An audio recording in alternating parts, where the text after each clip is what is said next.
Hola, pues estamos nuevamente aquí grabando un capítulo nuevo del podcast. Tuve que hacer un parón y por lo tanto Juan Carlos también, porque el que me prestaba el equipo pues se fue a vivir a otra ciudad, entonces pues me quedé sin equipo, entonces tuve que hacerme del mío.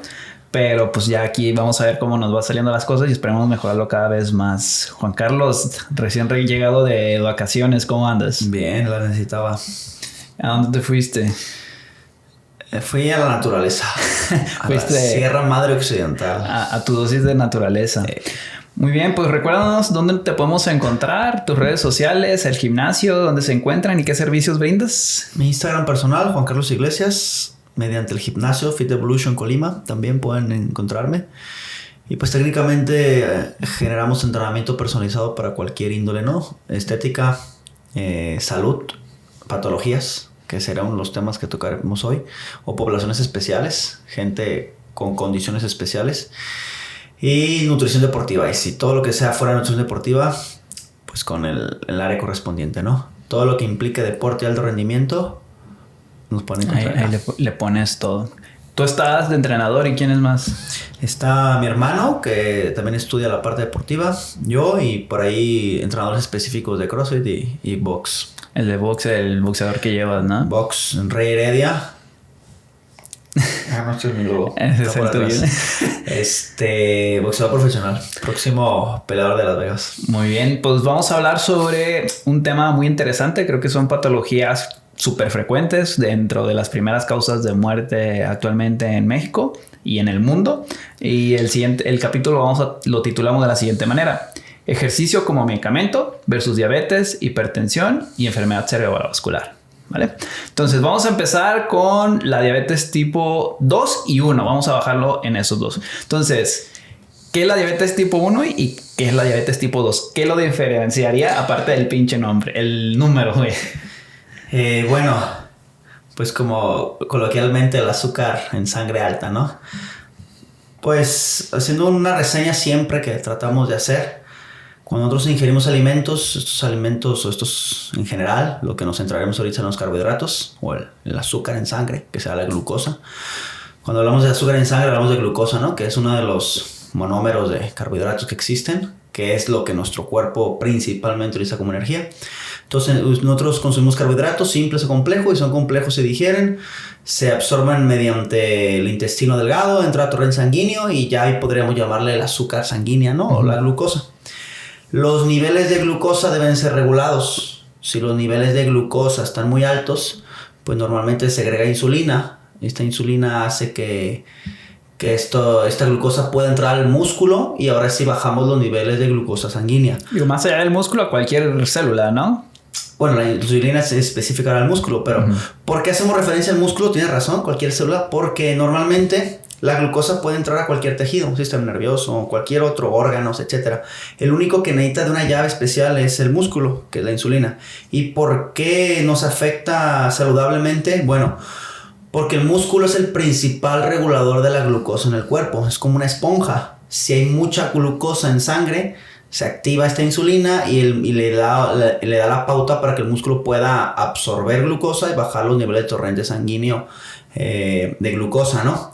Cuando la glucosa está baja, se activa una hormona llamada glucagón, que hace todo lo contrario, hace que los almacenes de glucosa salgan del hígado en este caso, y suban los niveles de torrente sanguíneo. Hay que aclarar algo, ¿no? Cuando hablamos de glucosa alta, es siempre específicamente en torrente sanguíneo, porque normalmente los niveles de glucosa muscular son altos, pero ahí no pasa nada. El problema es cuando la glucosa está muy alta en sangre. Ahí es cuando viene la glucotoxicidad y todos los problemas, ¿no? Entonces, de ahí partimos, los niveles de glucosa en sangre. Ahora, la importancia es la regulación de esta glucosa en sangre, que como ya lo dije, mediante la absorción del músculo. Diabetes. Hay dos tipos de diabetes. La diabetes funciona una mala regulación de esta glucosa en torrente sanguíneo. Puede ser diabetes tipo 1, que es la que le llamamos insulinodependiente, quienes inyectan, o diabetes tipo 2, que no. Ahora, contextualizando. La diabetes 1, ¿qué pasa? El páncreas segrega insulina. Cuando tú comes carbohidratos y suben los niveles de glucosa en torrente sanguíneo, se segrega insulina a partir del páncreas. Esta insulina le dice al músculo: oye, deja pasar la glucosa, se regularizan los niveles de glucosa en sangre y todo bien. Cuando tu páncreas se daña por cuestiones congénitas, dejas de producir insulina. Entonces, ¿qué pasa? Ya no hay forma o de que haya insulina para que dé la señal al músculo de que, órale, hay mucha glucosa en sangre, bájala. Entonces, cuando tú te inyectas de forma exógena. Entonces, técnicamente, lo único que tienes que saber es dosis para el momento y la cantidad para regularlo. Eso es a cierto punto controlable. Contras, pues que no lo hagas, que se te olvide, que hagas dosis o velocidad de insulina mal, o incluso efectos secundarios de que la piel está muy dañada de tanta inyección durante tantos años, ¿no? La diabetes tipo 2, mismo problema, la regulación de la glucosa es mala, pero ahora es por otro factor. En este tipo de diabetes, si hay insulina, tu páncreas funciona. Aquí el problema es que esta insulina no le puede dar o no puede comunicarse con el músculo para poder decirle, absorbe la glucosa en sangre. Y este es mayor problema, porque aquí tú no puedes inyectar insulina, porque sí la tienes. Más bien la comunicación insulina-músculo está dañada. Y esa, a mi parecer, es peor. Entonces, como un resumen, la diabetes tipo 1, tienes una malformación congénita y tarde o temprano se suele expresar. Entonces tu cuerpo deja de producir insulina y se convierte en un problema, y esta es la diabetes tipo 1. No importa lo que hayas hecho, si te tocó y te tocó. Generalmente esta se le conoce como la diabetes de los niños. Y hasta antes de que se inventara el fármaco de la insulina como la conocemos actualmente, pues se morían prácticamente de un coma diabético porque no había cómo ayudarles a metabolizar la glucosa. Incluso la gente pues no se da cuenta que tiene insulina. Decían que antes los médicos probaban la orina, ¿no? Si estaba dulce es porque había mucho azúcar en torrente sanguíneo, la cual se excretaba por la orina o luego veías esquilines en la orina, ¿no? Sí. Ajá. Entonces era una forma de saber que tenías antes, pues no había pruebas sanguíneas. Entonces, te toca, ahora sí que por una carga genética que tienes, se expresa y pues ni modo. Aunque te cuides y todo el show, te va a dar, ¿va? Y tenemos la diabetes tipo 2, que vamos a decir que esta es una enfermedad crónica, o sea, que durante mucho tiempo tuviste malos hábitos de alimentación, tienes una carga genética, eres sedentario. Entonces, esto se detona en que la insulina que produce tu páncreas ya no sea efectiva para que podamos utilizar la glucosa de una manera correcta, y la regularización de la glucosa en sangre es muy mala. El ejemplo claro es que todo el mundo pone, ¿no? La puerta y la llave. Ajá, sí. O sea, es como cuando usas tanto una llave que los dientitos se desgastan, ¿no? Y hay un punto en que esta llave ya no puede hacer su función. Entonces, es lo mismo. Normalmente la diabetes tipo 2 se da por un abuso en el consumo del azúcar, que está segregando insulina todo el tiempo. Entonces esta insulina donde la parte muscular donde actúa tantas veces, tanto tiempo, durante tantos años, que podría decirlo, funde el lugar donde acciona, y aunque hay insulina ya no puede ejecutarse, ¿no? Aquí hay algo que ahorita recordé que dice, no, es que él se volvió diabético porque le dio un susto, güey. Suele decir, sí, ¿no? Pues por los niveles insulínicos de cortisol, etcétera. No sé qué tan verídico sea, pero lo dicen, te bajó el azúcar, te subió el azúcar. Entonces es algo curioso, pero realmente por eso no se da, no te haces diabético. Aquí son años y años y años. Sí, o sea, cuando conoces cómo funciona el cuerpo, te das cuenta que es una máquina que siempre busca estar en un equilibrio. Y cuando tú te estás pasando de lanza durante mucho tiempo, es cuando viene este problema de una desregularización. Mala alimentación. Ahorita los alimentos tienen demasiado azúcar, aunque ahorita está la campaña de sin azúcar. Todo lo ya lo están haciendo sin azúcar añadida, le están quitando por los sellos de etiqueta y por otras cuestiones. Entonces, pero tenemos fácil acceso a ese tipo de alimentos y se vuelve un problema. Sedentarismo, mala alimentación, mal descanso, malos hábitos como fumar, tomar, que poco a poco van llenando de piedritas el saquito hasta que se rompe. Entonces, sí, y dejar claro, ¿no? Ahorita que dices eso, que tenemos que usar a los azúcares. El azúcar no es daño. Nada es dañino en esta vida. Quienes dicen que el azúcar te mata, ¿no? ¿Qué te mata? El exceso. O sea, la glucotoxicidad hace alusión a un exceso de glucosa en el cual empieza a hacer trastornos celulares. Pero si tus niveles de glucosa están normales, pues no pasa absolutamente nada. Podríamos decir lo mismo con las vitaminas, ¿no? Las vitaminas liposolubles. Podríamos decir, uy, son vitaminas, pero si tú excedes la cantidad durante tiempo, te puede dar vitaminosis, problemas en función de un exceso de vitaminas. Entonces, me enoja cuando profesionales dicen 0 azúcar. A ver, espérate. Azúcar cuando se deba, en el momento y en la cantidad que se deba.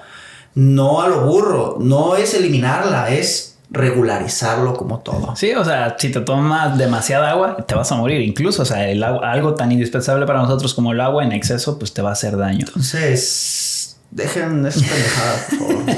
Muy bien, entonces ya sabemos que es la diabetes tipo 1, la diabetes tipo 2. Ahora, uno de los factores que en la diabetes tipo 2 que acabamos de mencionar es el sedentarismo. ¿Cómo afecta el sedentarismo a las personas diabéticas? O sea, ya tengo mis malos hábitos, me diagnosticaron con diabetes. ¿Cómo me afecta seguir siendo sedentario? Pues mira, el problema normalmente de este tipo de personas es que está unado al exceso de grasa también. O sea, normalmente un diabético tipo 2 es alguien con características de alguien obeso, ¿sí? Es raro que sea un diabético tipo 2 delgado, es raro. Normalmente son los diabéticos tipo 1, ¿no?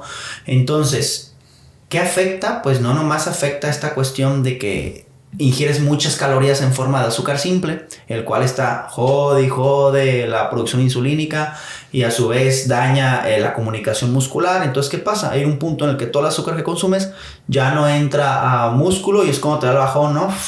¿Por qué? Porque no tienes energía para moverte, porque el músculo no le está entrando esa energía, se está quedando toda en torrente sanguíneo, donde no la ocupas. Pero aunado a eso, los niveles de grasa van a aumentar. ¿Por qué? Porque todo este azúcar que no entra al músculo se va a convertir en grasa, se va a almacenar como grasa. Sin mencionar que suelen ser personas que también ingieren no nomás mucho azúcar, muchas grasas. Entonces es una bola de nieve negativa, ¿no? Un feedback negativo, en donde eres sedentario, comes mal, empiezas a tener problemas energéticos por esta parte insulínica y te vuelves más sedentario, etc. Entonces definitivamente la diabetes tipo 2 es la que se puede prevenir sin ningún problema. ¿Cómo? Buena alimentación y ejercicio. Todo lo que ya sabemos, pero que no hacemos hasta que nos toca. Incluso cuando te toca, al momento de cambiar hábitos es muy complicado, ¿no? O sea, yo cuando estuve haciendo el servicio en el seguro, me tocaba ver que una persona llegó 3 veces por el mismo motivo, o sea, y llegaba, se sentía mal, lo restablecían a sus niveles normales, se iba. Y después regresaba porque era un círculo vicioso. Entonces ahí cuando se vuelve muy desgastante incluso para la persona. Pero realmente no les interesa hasta que se sienten mal. Es cuando se preocupan y quieren hacer. Se sienten bien y dicen, pues ya. Y así están en un círculo vicioso. Sí, y no es sencillo porque la recomendación que se da para los diabéticos tipo 2 en el ejercicio son ejercicios de fuerza. Casi exclusivos de fuerza. Los aeróbicos sí, porque van a ayudar a oxidar grasa en caso de que hubiera sobrepeso. Pero ejercicio de fuerza, ¿por qué? Ya entrando un poquito más en fisiología de cómo actúa la insulina. Toda célula tiene receptores, ¿no? Estos receptores son el lugar donde las moléculas llegan, se unen y dan la señal a la célula, ¿no? En este caso, llega la insulina y el receptor insulínico se le pega, que está por fuera de la célula. Y ahora sí manda señal dentro de la célula y ya. ¿Qué señal manda la insulina? El azúcar no puede atravesar la célula muscular. No puede. ¿Qué ocupa? Ocupa de puertas. Se llaman GLUT4, que son canales, ¿no? Pero estos GLUT4 están dentro de la célula. Están internalizados en la célula. Llega la insulina a su receptor. La señal interna se da. ¿Qué señal da? Da una señal mediante ya específico proteínas G, etcétera. Le dice a estos receptores, estos GLUT4, hey, ya hay azúcar, hay insulina, eso significa que hay azúcar afuera, salgan. Es como si tuvieras una pared sin puertas, las puertas están dentro y mágicamente las puertas aparecen en la pared y abiertas. Entonces, una vez que suben a la periferia de la célula, pues la glucosa puede entrar y se acaba la acción de la insulina y se va, ¿no? Entonces, se va la insulina y se cierra y esas puertas desaparecen. El mecanismo por el cual lo fundes es activas tanto ese receptor que ya no hay señal en un abuso, ¿no? Ahora, se ha descubierto que estos receptores o estos canales que dejan, estas puertas que dejan pasar la insulina pueden ser activados por otra vía, por la vía del calcio. para no entrar y hacer bolas a la mayoría, pues hay calcio dentro del músculo, sí, efectivamente, y no es hueso, es calcio, ¿no? Técnicamente el calcio es el ion regulador por excelencia del cuerpo, por sus características físico-químicas, etc. Ahora, este calcio se puede unir a los canales y puede activar la misma señal que la insulina, pero de forma interna. Ok, ¿y cómo lo hacemos? Para la contracción muscular se necesita liberación de calcio. El músculo tiene calcio interno. Cuando tú haces una contracción muscular, se libera calcio, se lleva a cabo la contracción muscular, que no tiene caso de escribirla ahorita, y este calcio se recaptura. Ahora, ¿qué tanta cantidad de calcio se libera? La cantidad de calcio liberada va a depender de la intensidad de la contracción. Una contracción más intensa, mayor liberación de calcio. Entonces, si yo hago entrenamiento de fuerza máxima, no precisamente hipertrofia, la hipertrofia entraría, pero que sea de un 80% para arriba del RM, 60-80 para arriba, voy a liberar la mayor cantidad de calcio posible. Y este calcio no nomás va a influir en la contracción muscular, sino también va a haber calcio de sobra para que active estos GLUT4, estas puertas, estos canales, y una vez que los active, pueden salir a la periferia, a la parte exterior de la célula, y permitir la entrada de glucosa, independientemente de la insulina. Entonces, diabéticos tipo 2, ¿qué se les recomienda? Ejercicio de fuerza. Ejercicio aeróbico, sí. Al fin y al cabo recaemos en lo básico, ¿no? Fuerza y aeróbico, no hay de otra. Pero la explicación es importante para entender el por qué. Que en este caso sería específico fuerza máxima para la parte diabética.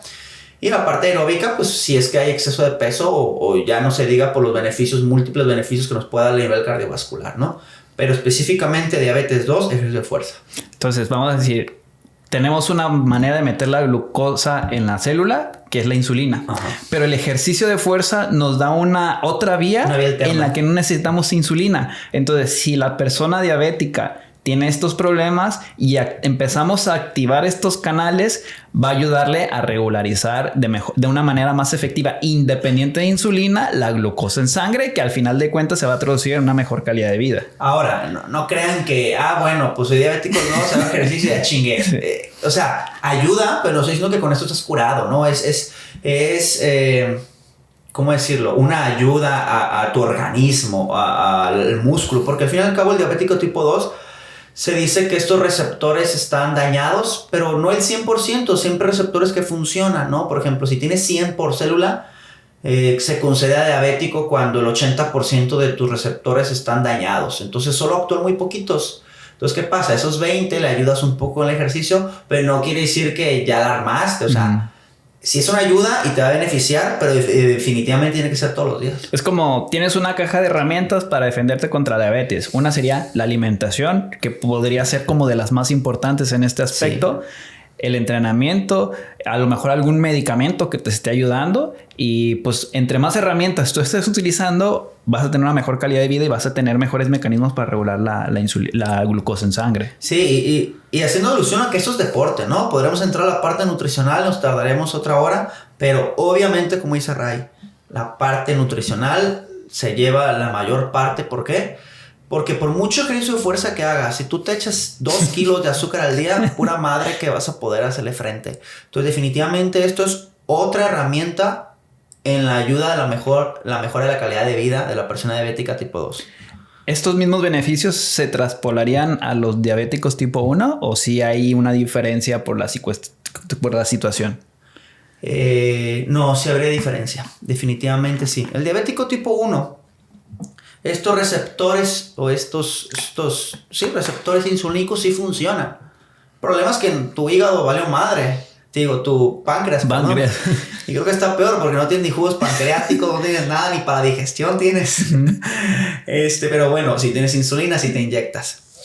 Sí varía porque es mucho más controlable la glucemia con un diabético tipo 1 siempre y cuando seas alguien responsable en tu enfermedad. Si no eres alguien responsable, se me olvidó, me inyecté la errónea, me inyecté la cantidad de harina, valiste mal, sí. ¿No? Entonces, si eres alguien responsable, es más sencillo hasta cierto punto. ¿Cómo decirlo? Para los diabéticos tipo 1, normalmente lo más importante es la toma sanguínea previa para saber si es necesario ponerte insulina o no ponerte insulina. Y sobre todo cuando un diabético tipo 1 va a iniciar ejercicio, pues ¿qué necesita? Normalmente el diabético tipo 1 se echa la metformina, y necesita comer algo, porque si no come nada, sí, pues ya chingó, la poca glucosa que tiene en sangre se va. Los diabéticos tipo 1 sabrán de qué hablo, ¿no? Sí, les produce una hipoglucemia que probablemente es más peligroso que la glucosa esté baja a que esté muy alta. Sí, o sea, la metformina va a ayudar a que la insulina funcione mejor, ¿no? Entonces, ejercicios. Normalmente los ejercicios aeróbicos hacen que los niveles de glucosa sanguínea tiendan a bajar. Entonces, ¿qué pasa? Si tú tienes un nivel de glucosa sanguínea alta, lo importante sería empezar ejercicios aeróbicos. Si tú tienes un nivel de glucosa sanguínea baja, lo ideal sería ejercicio de fuerza, porque se ha observado que tienden a subir los niveles de glucosa. Y si tú tienes normalitos el nivel de glucosa, los ejercicios mixtos se ha demostrado que mantienen los niveles de glucosa estables. Entonces, esa podría ser una decisión por la cual decidir qué tipo de ejercicio hacer. Ahora, acuérdense que esto es poblaciones especiales, no estamos hablando de pesas. Esto no es para ponerte bueno. ¿Puede ir a la par? Sí, podría ir a la par. Sí. Pero definitivamente estamos hablando de un contexto clínico deportivo principal. Entonces, si yo me tomo normalmente, que es lo ideal, que nadie lo hace, tomarte una tira reactiva de sangre, ver tus niveles de glucosa. Si tus niveles de glucosa están por debajo de 90 miligramos por decilitro, definitivamente aviéntate un shot de glucosa, espérate a que suba y puedes hacer ejercicios de fuerza. Si tus niveles de glucosa están entre 90 y 124, definitivamente también aviéntate otro shot de glucosa, porque unos 10 gramos, porque lo más seguro es que cuando empieces el ejercicio va a descender, entonces vas a entrar en una hipoglucemia. Si tus niveles de glucosa están entre 126 y 160 miligramos por decilitro, inicia cualquier tipo de actividad. Si tus niveles de glucosa están por encima de los 160, sería momento de hacer ejercicios aeróbicos. ¿Para qué? Para empezar a bajar los niveles de glucosa. Si están por arriba de los 270, mejor toma agua, espérate y ve al médico, yo creo. Entonces son pautas muy generales, sí, claro, que serían idóneas. ¿Cuál es el problema? Que yo entiendo hoy en nuestra sociedad, costeo, ¿no? No sé cuánto cuestan estas tiras. Imagino que no son baratas. Y pues tendrás que gastar una antes de iniciar, una durante y una después. ¿Por qué? Porque lo importante será monitorizar tus niveles de glucosa durante el entreno. A ver si es cierto que el entrenamiento está funcionando en función de lo que yo necesito. Entonces sí, lo ideal sería tener tu kit todos los días. Y lo hemos hecho acá en Fit Evolution. Oye, tengo la glucosa alta, haz esto. Y lo tomamos y bajó. Excelente. Pero la única forma de saber que está funcionando es haciendo la prueba. Prueba y error prácticamente. No. Si no haces una prueba de sangre posterior, pues no sabes si funcionó. Y ahora sí que esto entraría dentro de las precauciones que tendría que tener una persona diabética. Llevar ¿cómo se le llama? ¿Glucómetro?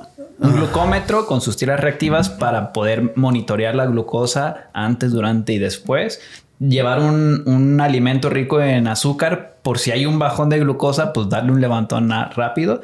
Y pues también checarle lo de la cuestión de la insulina, también tener cuidado hace cuánto te lo pusiste, comiste, no comiste, que esto entra dentro de la medición de la glucosa. Entonces sí es algo que sí deben de estar conscientes para tener un buen monitoreo y evitar cualquier riesgo. Y antes que todo, pues ir con un médico y que les den las indicaciones más específicas para su caso en particular, ¿no? Ahora, pues todo esto ya es cuando eres diabético, ¿no? Ahora, es muy normalizado en nuestra sociedad mexicana, pero la verdad es que todo esto lo podríamos evitar si estuviéramos al 100, ¿no? O sea, si tuviéramos este estilo de vida saludable, idóneo, pues no tendrías por qué estar pasando todo esto. Entonces lo ideal es la prevención. Entonces, la frecuencia, duración, cómo iniciar, cómo serían las pautas generales para una persona diabética. Sabes que soy diabético, me acaban de diagnosticar hace 2 meses, ya mejoré mi alimentación y quiero iniciar a hacer ejercicio. Soy una persona sedentaria. ¿Cuál sería la pauta para llevar a esta persona poco a poco? Porque el problema principal de muchas personas cuando inician a hacer ejercicio es que quieren hacer todo el ejercicio que iniciaron en 3 años, güey. Entonces agarran, entrenan como campeones, le meten cardio y al día ya ni se pueden levantar porque amanecen súper aporreados. ¿Cuál sería la mejor manera de ir trabajando con ellos? Pues definitivamente, uno como profesional, desentrañar si esta persona es una persona diabética responsable o no. Si sabe lo que implica su enfermedad, ¿no? Porque como dices, luego ves en el IMSS a diabéticos con la persona del pie negro y nada coca al lado. Chinga tu madre, ¿no? Entonces, una vez que la persona sea consciente de lo que tiene y lo que quiere, explicar todas estas concientizaciones, ¿no? Para que no nomás conmigo esté en el entrenamiento, sino que sepa qué hacer en momentos oportunos. Una vez que tenemos el alta médico en el sentido de que puede hacer ejercicio que está controlado hasta cierto punto, entonces, vuelvo lo mismo, el ejercicio no te va a curar, va a mejorar tu calidad de vida. Entonces, una vez que pase esto, hacer la planeación adecuada en función de tu ciclo de glucosa durante 15 días, que normalmente se hace con esta prueba de, ¿cómo se llama? La glicosilada. Uh-huh. Hemoglobina glicosilada. Si todo está más o menos estable, si no tienes muchos cambios, iniciar el entrenamiento, ¿no? Y puede ser un entrenamiento normal incluso. Yo tengo personas diabéticas que están controladas y entrenan como una persona normal. El problema es cuando no están controladas. Cuando están controladas es cuando definitivamente las pautas que acabo de decir tienen que ir de la mano. Tráete tu glucómetro, medición antes, durante, después. Vamos evaluando. Entonces, no es algo que pueda ser únicamente para la persona. Diría que es algo planeado definitivamente. Las pautas son como las dije: ejercicio aeróbico cuando la glucosa está alta, ejercicio de fuerza cuando está baja, porque tiene reacciones inversas, o mixto para mantenerlo. Sería genérico. ¿Cuánto? Pues también tendría que ver en función de cuánto puedes hacer, si tienes condición, si no. Por eso digo, si es algo más delicado en función de qué tanto medirlo, porque ¿sabes qué? Voy a hacer ejercicios de aeróbicos, pero me pasé la mano, hice una hora, ya me dio hipoglucemia, me fui para abajo. Entonces definitivamente dar rangos especiales debería ir en función de la persona y la cantidad de glucosa sanguínea. Será difícil decirlo. Uh-huh. Simplemente son pautas generales de cuál funciona. La cantidad de ejercicio tendremos que verla en el momento. Uh-huh. Muy bien. Entonces, como resumen, la diabetes, el músculo, más allá de la estética, que es algo que siempre abogo, es algo que nos ayuda no nada más en la regulación de la glucosa, pero en estas personas a mantener los niveles de glucosa de una manera más saludable, porque ayudan a meterla a la célula de una manera independiente de insulina, que generalmente aquí detona el problema de la diabetes. Entonces, llevar estas precauciones, tu glucómetro, tener una buena conciencia, tu alimentación sumamente importancia para aprender a tú como paciente a mantener tus niveles y a conocer qué se siente cuando se te bajan, que es el problema más grande, y poder actuar a tiempo, ¿no? Porque si se te va la mano, te desmayas y a ver cómo te despiertan. Sí, tuve una experiencia muy mala con una persona grande, diabético tipo 1. Obviamente una persona controlada, ¿no? Y de todos modos, la obligación es siempre preguntar: ¿metformina? Sí. ¿Desayunaste? Sí. Diario. Un día se me pasó. Justo ese día, el señor no desayunó y se echó metformina. Empezó a entrenar, se va a sentir mal. Dije, hay que parar. ¡Pam! Se desmaya. Ingazo. La persona se puede haber muerto. Sí. O sea, no es algo de juego. O sea, por eso digo que no es tan sencillo como haz esto, no. O sea, se tiene que medir. Entonces, si una persona controlada se le pasó un día. Imagínense a alguien que le vale madre, pues definitivamente es muy sencillo por lo normalizado que está la enfermedad, pero no es algo sencillo. Sí, entonces les puede ayudar mucho a mejorar su calidad de vida y pues para mí es una herramienta indispensable que debería estar sí o sí con la alimentación para tener una buena calidad de vida. Y es de por vida. Sí. Bien, pues siguiendo con alguna de estas enfermedades crónico-degenerativas, pasemos a otra que es súper común, de que de hecho es una enfermedad silenciosa, le llaman, ¿Qué es la hipertensión? ¿Qué es la hipertensión? Para empezar, y ya después nos metemos en el ejercicio, cómo nos puede ayudar. Pues, ¿cómo decirlo? La hipertensión es una enfermedad que afecta todo lo que es la parte vascular del cuerpo, ¿no? Arterias, venas. Arterias, venas, ¿no? ¿A qué vamos? Hay una presión sanguínea normal que normalmente es 120, 80. 120 en la sistólica, 80 en la diastólica. ¿Qué hacemos esto? ¿Qué es la sistólica? ¿Qué es la diastólica? ¿No? Todo el mundo escuchamos eso. Técnicamente la sistólica es cuando el corazón bombea, pum, aprieta. Y la diastólica es cuando el corazón se relaja. Ahora, ¿qué es la presión sanguínea? Pues yo siempre lo explico en las clases, ¿no? A los chavos. Pues todo fluido, vaya la redundancia, el fluir por un conducto, en este caso una manguera. Una manguera, sí. Ejerce una presión, ¿no? Hacia afuera, en todas direcciones, arriba, abajo, derecha. En el cual, ¿por qué? Porque el agua genera un movimiento y solo tiene un punto de fluidez, que es hacia adelante o hacia atrás, en el caso de la manguera, en el caso de las arterias, ¿no? Normalmente, esta presión que ejerce también tiene que ver con la velocidad con la que un fluido puede efectuarse. Normalmente la velocidad del fluido en medio de la arteria es más rápido, porque la que está pegada a la arteria tiene resistencia. Entonces, la velocidad con la que fluye tiene que ver con la presión con la que ejerce hacia las partes exteriores. ¿Cómo se regulariza esto? Pues normalmente el cuerpo tiene mecanismos de vasoconstricción o vasodilatación. Si hay mucha presión sanguínea, si la presión aumenta, pues la arteria tiende a relajarse, a engrosarse, que es la vasodilatación. Entonces la presión se relaja. Es como si tuvieras, no sé, como si por una manguera de 5 centímetros de radio pasa 1 litro de agua, va a ser la presión mucho más grande, más que si tuvieras una manguera de 20 centímetros de diámetro. ¿Por qué? Porque hay más volumen por donde fluir. Entonces esa es la consecuencia de cuando aumenta la presión, las arterias se dilatan, vasodilatan. Cuando la presión baja, es una vasoconstricción, ¿no?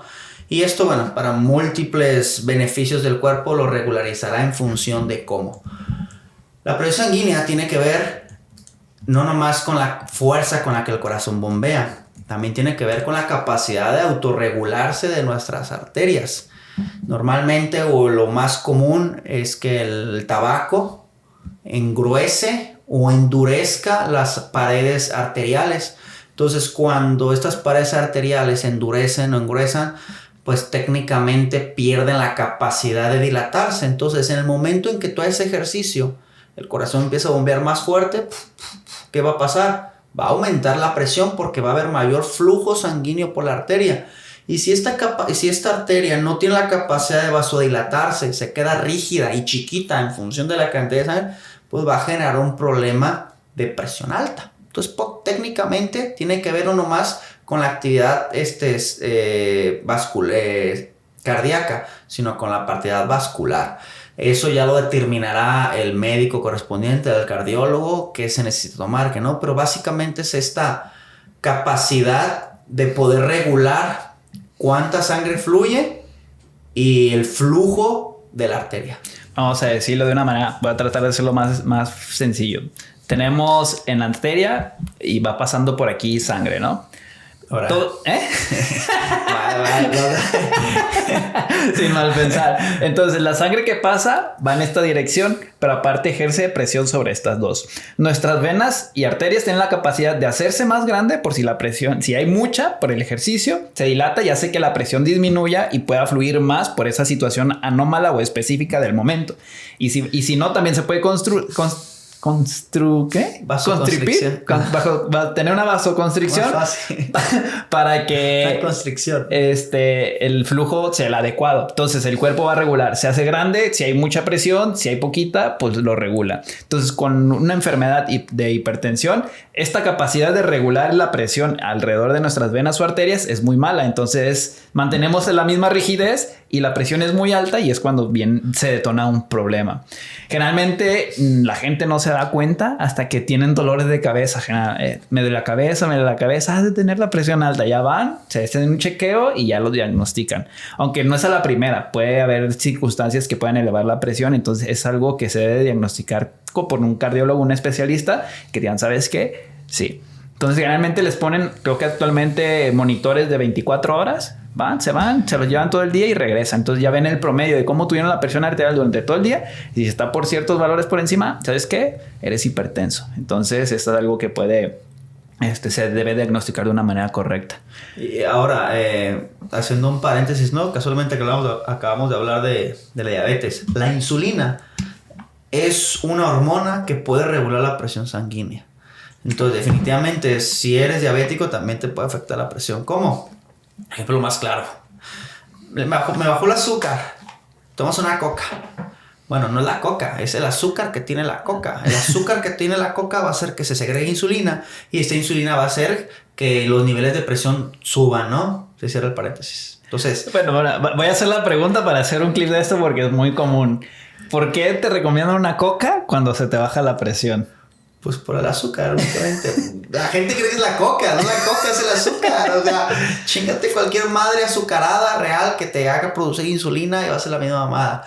Pues el pretexto común es una coquita, un bolillo. ¿Por qué el bolillo te serviría? Pues porque tiene carbohidratos, aunque sería mejor carbohidratos simples. Pero un bolillo para el susto. Pues ahí viene la frase, el bolillo para el susto, come algo para que... ¿Por qué se regulariza? Porque te entra carbohidratos, se segrega insulina y la insulina... puede regular la presión. Si eres diabético tipo 1 no podrás.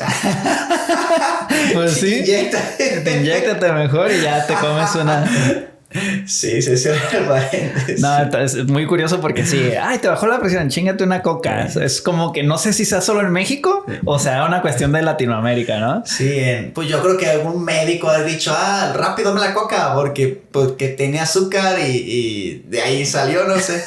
Pero sí, por cascada de señalización vía fisiológica hay una vía por la cual regula la presión la insulina. Ok. Ya tenemos este problema definido qué es. Y ya tengo esta hipertensión. ¿Cómo el ejercicio me va a beneficiar en esta patología? Porque el hacer ejercicio va a aumentar la presión. Va a aumentar el flujo sanguíneo. Por lo tanto va a aumentar la presión. Ahora hay que dejar claro. Esta capacidad de autorregulación que tiene el cuerpo de que la arteria... tenga una vasodilatación o vasoconstricción. ¿Cuál es el fin? Mantener la misma presión estable, ¿no? Que sea 120-80. Que si el corazón empieza a mover más rápido, pues es como si pasara más agua. Entonces, se dilata para que se mantenga la misma presión a pesar de que hay más flujo sanguíneo. Si el corazón baja sus niveles de latido, se hace una vasoconstricción. Entonces, ese es el fin último. Mantener estable una presión sanguínea. Ahora, ¿lo va a afectar? Sí. De varias formas. El ejercicio aeróbico y el ejercicio anaeróbico tienen dos respuestas cardíacas muy, muy importantes, ¿sí? Cuando tú haces ejercicio aeróbico, normalmente se dice que es aeróbico porque ocupas de oxigenación. Entraremos en un tema muy enrollante energéticamente hablando, pero seamos simples. Ocupas de oxígeno, ¿no? Entonces, ¿qué va a pasar? Vas a necesitar un mayor flujo sanguíneo para que haya mayor transporte de oxígeno en el lugar donde necesitas. Entonces el corazón empieza a bombear más cantidad de sangre. No hablo de más fuerte, hablamos de más cantidad, que también puede ser una discrepancia. Uno de los efectos beneficiosos del ejercicio aeróbico es que el corazón, sus ventrículos van a hacerse más grandes, va a poder bombear más cantidad de sangre con menos esfuerzo. Si un corazón bombea 30 mililitros por contracción, por latido, y para bombear 60 ocupará de 2 latidos, pero si un corazón bombea 60 por latido, entonces ocupará de 1. Entonces estamos hablando que es un gasto cardíaco igual, pero con menor esfuerzo. El gasto cardíaco haría alusión a cuánta sangre tiene la capacidad del corazón de bombear. Entonces, mismo gasto cardíaco con un menor esfuerzo, un latido frente a 2 latidos. Entonces, tienes un beneficio a nivel cardíaco. A nivel vascular, sí, definitivamente hay enzimas como el óxido nítrico que genera vasodilatación, y este óxido nítrico está en la pared muscular de la arteria, se segrega y en pocas palabras es como tener tu vía bien pulida. Tus tus capilares tienen la capacidad de dilatarse, de contraerse, todo está fine, ¿no? Entonces definitivamente el ejercicio aeróbico te da un beneficio vascular sin realmente poner en jaque la parte de presión alta. Ahora, el ejercicio de fuerza es otra cosa, es todo lo contrario. El ejercicio de fuerza puede hacer que incluso tus paredes, tu ventrículo sea más chiquito. Bueno, ¿cómo? Bueno, se dice que hay una hipertrofia en serie o en paralelo. En serie es cuando tu músculo se genera y se alarga, que sería el resultado de un ventrículo más grande. Cuando hay hipertrofia en paralelo, hablamos de la cardíaca, en vez de añadirse ese más largo, se sobreponen, que normalmente la hipertrofia que tenemos en el músculo, la de en paralelo, por eso se hace más grueso. Pues dan de cuenta que la pared ventricular se engruesa. ¿Qué pasa si se engruesa? Pues deja menos espacio vacío en el ventrículo y hay una capacidad de bombear menos sangre por latido. ¿Pero por qué se da esto? Sencillo. Cuando tú eres anaeróbico, todas las arterias que están dentro de tu músculo se tapan. La contracción muscular taponea como un nudo en tu manguera. Entonces el corazón bombea y haz de cuenta que no pasa la sangre. Su reacción es, me pongo más fuerte, pongo las paredes más gruesas para poder vencer la resistencia que genera tu músculo al contraerse. Es bueno cuando esta parte de fuerza es medida, ¿no? Es recreacional, amateur como nosotros.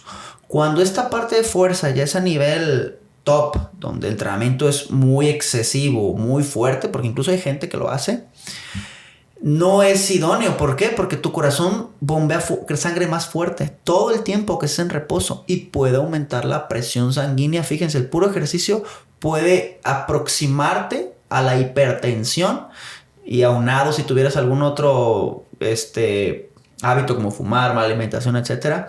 Definitivamente hay un mundo muy opuesto entre la parte aeróbica y la parte de fuerza. Si lo pusiéramos en polos opuestos, claro está. No estoy diciendo que la parte de fuerza es mala. Sí. Solo estoy diciendo que los puntos muy extremos no serían beneficiosos. Entonces, el ejercicio aeróbico o el combinado mixto aeróbico, el concurrente, que es el que le llaman, que es combinar fuerza con aeróbico, te daría los beneficios de ambos mundos, mayor capacidad de bombear sangre, con una mayor fuerza, pero sin ser sin llegar a este punto de elevarte la presión sanguínea. Normalmente los más mamados del mundo suelen tener problemas de hipertensión. Aunado a todos los fármacos que tiene, su corazón suele tener estas características, sin mencionar que es un corazón chiquito para un güey de 150 kilos, ¿no? Eso está muy cabrón. Entonces, ¿qué necesitaría una persona con hipertensión? Tener lo mejor de ambos mundos del ejercicio. Aquí sí, de ley los dos. En la parte aeróbica podremos declinarnos a la fuerza. En la parte diabética, podremos declinarnos a la fuerza. En la parte de hipertensión, definitivamente, por las características fisiológicas que la cuestión vascular, incluyendo el corazón, adquieren, ocuparías de los dos. Engrosar un poco la pared sanguínea para que tu corazón esté óptimo en cada contracción y que bombee la cantidad adecuada de sangre. Entonces, sí hay pautas de combinar parte aeróbica y parte de fuerza, sí o sí, para todos aquellos hipertensos. Muy bien, entonces el ejercicio aeróbico, como correr, nadar, andar en bici, caminar, etcétera, nos va a servir para que nuestro corazón sea más eficiente. Que lo que antes hacía con dos contracciones del corazón, ahora lo haga con uno, ¿va? Uh-huh. Entonces lo vuelve más eficiente. Con menos hace más. Y el entrenamiento de fuerza va a hacer que el corazón, aparte de este beneficio que obtuvimos, se hipertrofie para que sea más fuerte. Más eficiente en su contracción. Ajá. Más eficiente en su contracción. Entonces, al combinar estos dos beneficios de estos dos mundos, nos puede ayudar a tener una mejor calidad de vida en cuanto a una persona hipertensa. Eso además de que vamos a estar, estas venas y arterias, vamos a empezar a tener esta capacidad de poder que se distiendan y se contraigan así. Vamos a recuperar esa movilidad por las adaptaciones que te va a generar el entrenamiento. Si se pusieron rígidas por tus malos hábitos, esto va a hacer que poco a poco como que vayan reviviendo esta capacidad y sea una mejor manera de regular tu presión sanguínea. Ojo, aquí nada más estamos hablando de la actividad física, porque si estás tomando medicamentos que pueden ser diuréticos para orinar y tener menos sangre, entonces que la presión disminuya, eso ya es otro boleto. No estamos hablando aquí de los beneficios exclusivamente del entrenamiento. Sí, porque como dices, es combinarlo, ¿no? ¿Por qué a la persona hipertensa se le prohíbe el sodio o los cantidades de sodio? Porque el sodio retiene agua. Entonces, si tú retienes agua, ¿qué va a pasar? Va a haber mayor volumen sanguíneo en tu cuerpo, en general de agua. Entonces, mayor volumen sanguíneo, ¿en qué se traduce? En una presión más alta, mayor fuerza, vaya de redundancia, de presión sobre tus paredes vasculares, la cual pues no va a ser idóneo, ¿no? También mencionar esta parte de aterosclerosis y ¿cuál es el otro? Atero y arteriosclerosis. Uno es rigidez arterial, el otro es taponamiento por grasas, que al fin y al cabo, si tú tienes grasa en las arterias, produces el mismo efecto. Puede que tu arteria esté bien choncha, pero la mitad está tapada por grasa. Entonces, al fin y al cabo, tu capacidad de flujo sanguíneo es la mitad. Y no estamos hablando por problemas de la propia arteria del corazón, estamos hablando porque no pasa la sangre, porque hay un tapón ahí de grasa. Entonces, estos ya son muchos parámetros. Estamos hablando específicamente de las pesas, del ejercicio. Y aquí sí hay recomendaciones. Ejercicio aeróbico, diario. Ejercicio de fuerza, 2 a 3 veces a la semana. Intensidades del aeróbico, un 40-60% del V2 max o frecuencia cardíaca. El ejercicio de fuerza del 60-80 del RM, ahí sí estilo hipertrofia. Tiempos de 40-60 minutos el aeróbico, y el de fuerza será por series de unas 8 a 12 series por grupo muscular. Entonces aquí sí hay pautas generalizadas. ¿Por qué? Porque estamos hablando de algo más genérico, ¿no? Que también es delicado, pero un poco más genérico, más una condición de días, a diferencia de momentos como lo es la insulina, ¿no? Puede ser que en la mañana tengas un nivel de insulina muy alto, en la noche muy bajo, o viceversa, es muy cambiante. La hipertensión es un poco más estable a lo largo de horas, de días, ¿no? Y también tener en cuenta que las adaptaciones de estas que estamos hablando, tanto para la diabetes como para el entrenamiento, para la hipertensión, toman tiempo. No es de que yo vaya a empezar a hacer una semana y ya, pues ya solucioné mi problema. No, o sea, estas adaptaciones cada vez van siendo más eficientes. A lo mejor al inicio tienes un trabajador ahí ayudándote, pero pasan 2 semanas y ya tienes 3. Y así vas a llegar un momento en que vas a obtener los beneficios máximos, y ahí se puede decir que ya tienes el máximo beneficio del entrenamiento, ya sea de fuerza o cardiovascular. Y vamos a lo mismo, es para toda la vida. ¿Estás enfermo o no?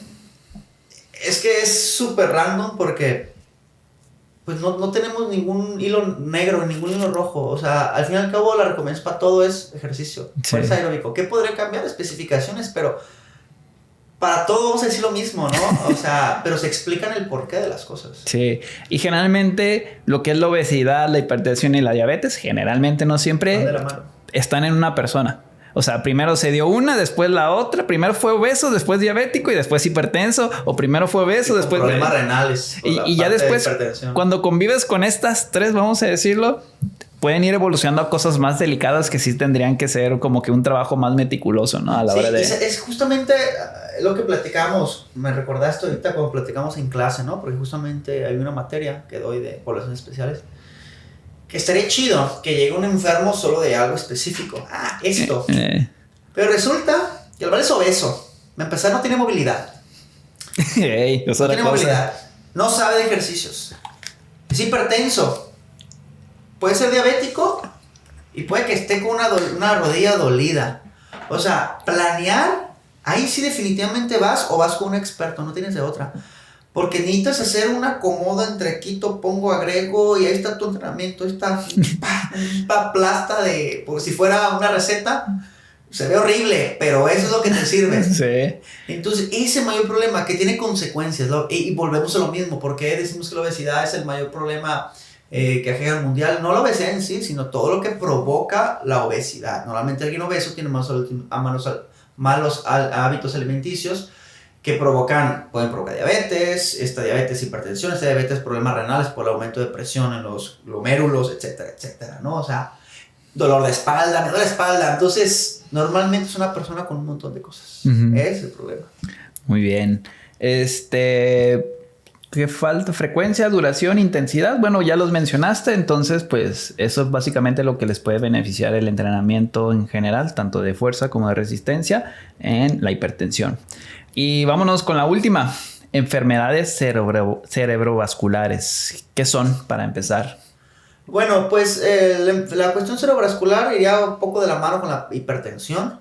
Pues un accidente cerebrovascular es más bien cuando hay un taponamiento en una arteria del cerebro y revienta, ¿no? Entonces, ¿qué pasa?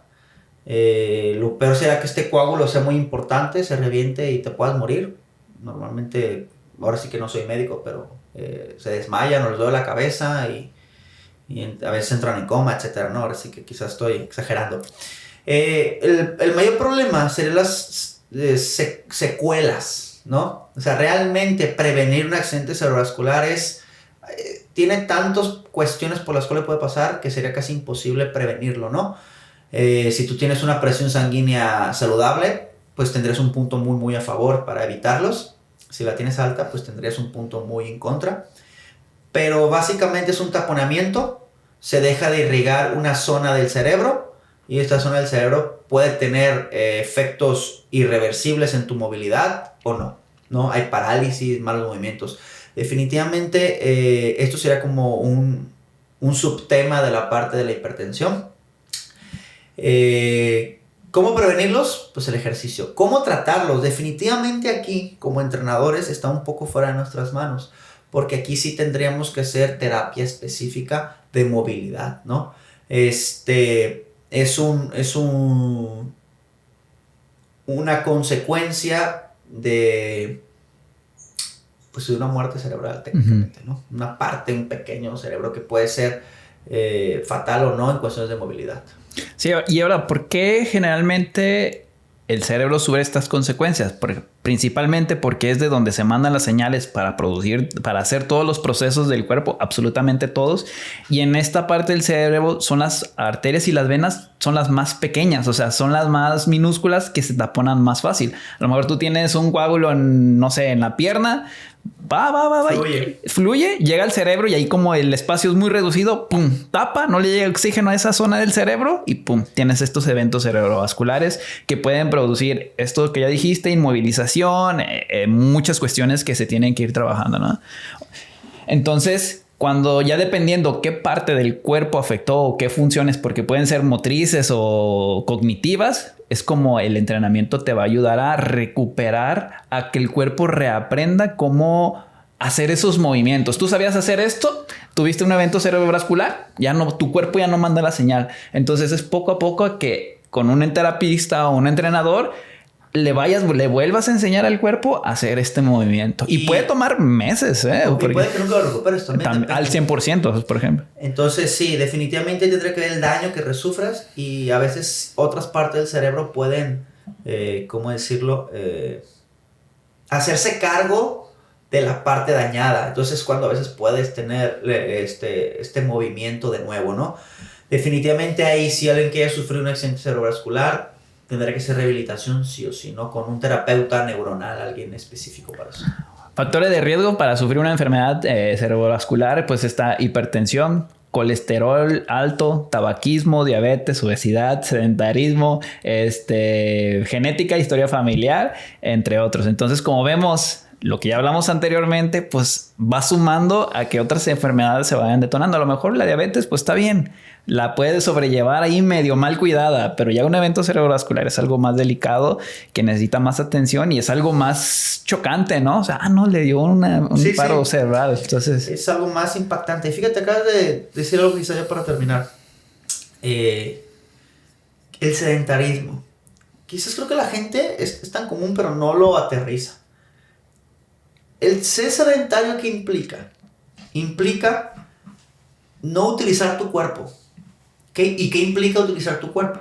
Hacer que todos tus procesos fisiológicos, que tus órganos, estén en funcionamiento óptimo y que estén preparados para lo que venga, ¿sí? Es como, por ejemplo, yo estudio, estoy preparado para el examen.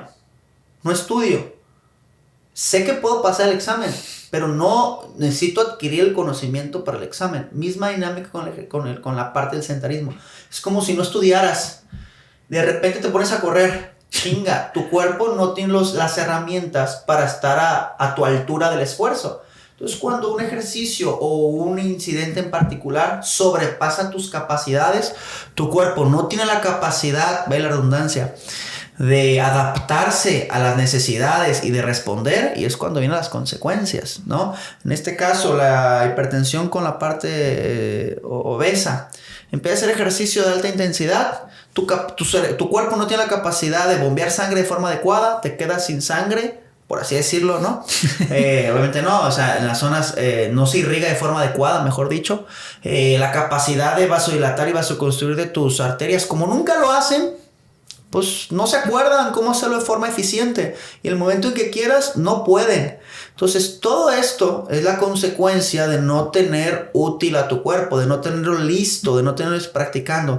Entonces, es muy sencillo de entender, muy complejo de apropiarlo o de ponerlo en cuenta, ¿no? Entonces, técnicamente, el sedentarismo es hacer que tu cuerpo desaprenda a cómo hacer sus funciones con normalidad para estar listos a hacer frente a un evento físico, ¿no? ¿Cómo definirías, o así en números, pasos, actividad física que haga o no haga o que se mueva, a una persona sedentaria? Porque, por ejemplo, para mí hay personas que van y entrenan fuerza, pero siguen siendo sedentarios. Sí, hay es lo que llegamos a tocar algún punto aquí. No existe o nunca he leído, yo es de mi propia autoría, mal o erróneamente, pero es para entenderlo, el hipersedentarismo, ¿no? Y ya lo habíamos platicado. El sedentarismo es estar en números rojos con tu cuerpo. Está el 0, estás en negativos. Haciendo una escala, ¿no? La gente toma el sedentarismo como el 0. ¿Sabes qué? Pues trabajo 20 horas al día, 8, 10 horas al día sentado, voy a mi casa, soy sedentario, estoy normal. Voy a caminar media hora todos los días al jardín. Entonces, ¿creen que caminar media hora todos los días al jardín te sitúa en números positivos? 1, 2, 3. No. Ser hipersedentario te sitúa en 0. Menos 2, menos 3. Lo pondré ese número negativo. En negativo, exactamente. Caminar un poco, y yo creo que sería poco, mínimo 1 hora, te llevaría a ser alguien sedentario, que es lo que tú dices. Que hagas un poco de ejercicio frente a todo tu sedentarismo diario no te da los beneficios como tal. ¿Por qué? Porque tener movilidad es lo mínimo que tu cuerpo debería tener día con día como ser independiente. El problema es esta de civilización, etcétera, ¿no? Si fuéramos salvajes, o nos movemos o nos morimos de hambre. Entonces, todo ese movimiento que tendrías para cazar, recolectar, etcétera, sería tu normalidad, sería tu vida saludable. Todo lo que sea de ahí para abajo es cosas negativas. Entonces, definitivamente, como dices, puedes entrenar media hora duro. ¿Vas a tener mejores beneficios que no hacerlo? Eso está clarísimo. Pero no es nada comparativo como una persona que hace su media hora y aparte, en su día a día, sube escaleras, camina, corre, etcétera, por cuestiones de necesidades diarias. Entonces, definitivamente, ser sedentario no es únicamente hacer ejercicio. Tiene que englobar la relación móvil-inmóvil en todo tu día, ¿no? Yo le daría al menos un 30-70, que el 30% de tu tiempo al día te muevas, que es casi una tercera parte, estamos hablando de 8 horas al día, 7 horas al día, frente al resto. Sí, por ejemplo, las personas que van al gimnasio 1 hora, es 1 hora contra 24 horas de sedentarismo, tomando en cuenta de que trabaja en una oficina, en una computadora, son 8 horas dormido teóricamente, y 1 hora le destina a hacer ejercicio, y las demás pues en cama, comiendo y todo lo demás, ¿no? Entonces, 1 hora frente a 23, pues realmente sigue siendo 1 hora, sigue siendo sedentario. Y aquí hay otra cosa que hay que tomar en cuenta. Cuando haces entrenamiento de fuerza, tu serie dura 20, 30, 40, 1 minuto a lo mucho si te sacaste muchas repeticiones, y descansas 2 o 3 minutos. Entonces es una relación 1-3, y así es toda tu rutina. Realmente te la pasas más inactivo que activo durante esa hora. Sí, y el ejemplo es cuando la gente me dice, oye, me voy a ir caminando a mi casa, ¿ya no hago cardio? A ver, no, güey.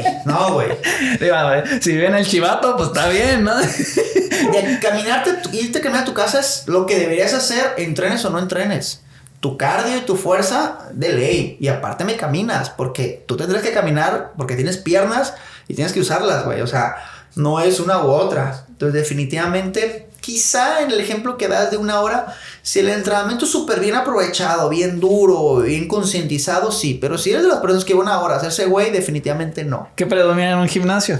Y la plática. Las personas que van y se hacen, güey, no entran a la intensidad adecuada, no tienen una buena planificación, van y platican a tomarse fotos. Entonces, por ejemplo, yo algo que hago mucho de manera inconsciente, o no sé si a lo mejor ya lo hice, yo hago una serie y me agarro caminando por el pinche gimnasio, güey. Entonces, mi descanso, vamos a decir que es un descanso activo en lo que pues hago la serie y ya pues voy caminando y ya si es pierna, pues sí me tiro un ratillo ahí y pues camino y ahí le voy sumando algunos pasillos en el día, que al final de cuentas, si hago eso durante 6 días que entreno, pues ya puedes sumar un poquito más. Sí, de hecho, en Fit Evolution eso predomina, el descanso activo. Sí. Ahí nadie se queda parado. De hecho, hay una pistita. Sí. Tú terminas y da tu vuelta. Y vas 1 o 2 vueltas, depende de la indicación. Nunca estás quieto. Sí, entonces es una herramienta muy buena para los que vayan al gimnasio. Hagan la serie, terminen y caminen, o sea, de un lado para otro, denle un circuito ahí al gimnasio y ya regresan a hacer su serie porque realmente no entrenan y están 5 minutos y ahí se acuerdan y otra vez y como que realmente no es... Van al gimnasio pero no entrenan, es lo que yo les digo y eso es súper común. Bien, pues algo más por agregar: hipertensión, diabetes, eventos cerebrovasculares, que podamos resumirlo. Pues no, creo que quedan muchas más poblaciones obesas, personas mayores, embarazadas, mujeres en general, pero será para otro. Sí, porque ya llevamos más o menos como 1 hora. Entonces, si no, nos vamos a tomar aquí como 2 horas y realmente, pues, y va a ser muy todavía tedioso. faltaría unirlas, ¿no? Que si es hipertenso y diabético, tendremos que asociar la fisiopatología de uno y de otro, cómo puede afectar y si funciona, si no, y todo un show. Muy bien, entonces, pues siempre vayan con un especialista para que los diagnostique de una buena manera. Si eres diabético, hipertenso, te dé tus indicaciones, qué medicamento, qué alimentación, qué tipo de entrenamiento va a ser el adecuado para ti, dependiendo del punto que partas, para que tengan un mejor tratamiento. Y cualquier persona que sea diagnosticado con estas dos, hipertensión y diabetes, si hacen las cosas bien, pueden tener una vida totalmente normal. Incluso ya se está usando un término por la Asociación Americana de diabetes en remisión. No dicen que se curó, pero realmente ya tienen sus niveles bastante normales y pueden tener una vida normal tal cual. Y entonces muchas personas se asustan, pero realmente es algo que con mejora de hábitos, que es complicado, se puede tener una buena calidad de vida. Pues algo más por agregar.